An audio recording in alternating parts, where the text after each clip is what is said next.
Hello everyone, welcome to Wrath of Math Lessons. I'm your host, Sean E, and in today's video, we are talking about ratios and proportions. So ratios and proportions, they are tied together and they are pretty cool. A ratio is something that relates one quantity to another quantity, very common with something like speed. But for a different example, suppose you're in a classroom, you could have a ratio of boys to girls of 2 to 3 in the class. That's 2 boys to every 3 girls, which says that for every 3 girls you've got in the class, there are 2 boys, and for every 2 boys in the class, there are 3 girls. So that is a ratio relating one number to another. Or in the example of speed, one could travel at a speed of 50 miles per hour, which is how you can read this line, or sometimes it'll be separated like this. 50 miles per 1 hour. Ratios can also be used to represent the conversion between different units of the same type of measurement. For example, you could use a ratio to convert 12 inches to 1 foot. 12 inches per 1 foot.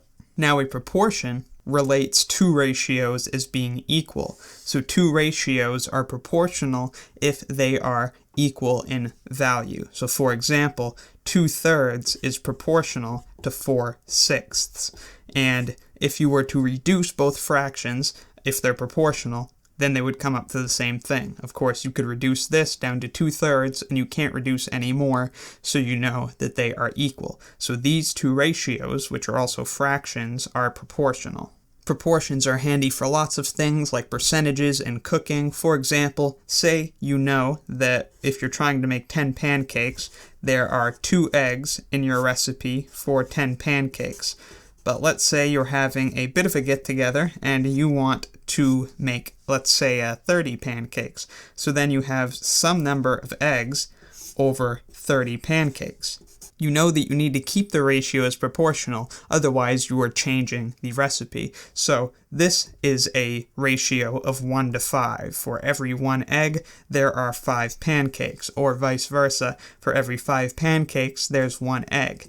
Here, you've got 30 pancakes, which means you must have 6 eggs, because 30 divided by 5 is 6. Makes sense. You've multiplied your denominator by 3 here, so you have to multiply your numerator by 3 to keep things proportional. And then in this case, of course, x would equal 6. So proportions are statements that can be solved like this. 2/3 equals 4/6, which just is a true statement. And then here we were saying 2 eggs over 10 pancakes equals x eggs over 30 pancakes, which means you need 6 eggs to keep the ratios proportional. So to sum up, a ratio relates one number to another, and a proportion relates 2 ratios as being equal. So I hope this video helped you understand what ratios and proportions are and some of their uses and appearances in, of course, our world and our society. So, thank you very much for watching. Let me know in the comments if you have any questions or need anything clarified or have any other video requests. I'll see you next time, and be sure to subscribe for the swankiest math videos on the internet.